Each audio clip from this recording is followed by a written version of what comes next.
Ang Basilica Minore na Immaculada Concepcion sa Malolos ay saksi sa daloy ng kasaysayan ng bayan na ito at ng matibay at buhay na pananampalataya ng mga Maloleño. Mula sa simpleng kapilya sa Pook, Canalate, kung saan ipinunla ang pananampalatayang Kristiyano sa Malolos ng mga paring Agustino, ang katedral ngayon ay testamento sa kasaysayan ng bayan, diocese at ng bansang Pilipinas.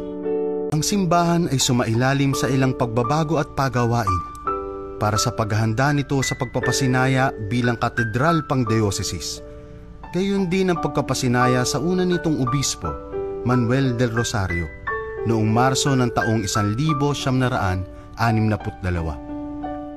Ang imahe ng Birheng Immaculada Concepcion na makikita sa itaas ng kampanaryo ay mula sa kagandahang loob ni Amparo Bautista Julian.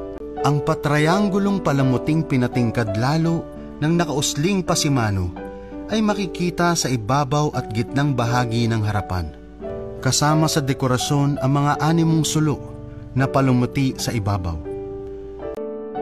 Mayroong 3 pinto sa harapan ng katedral.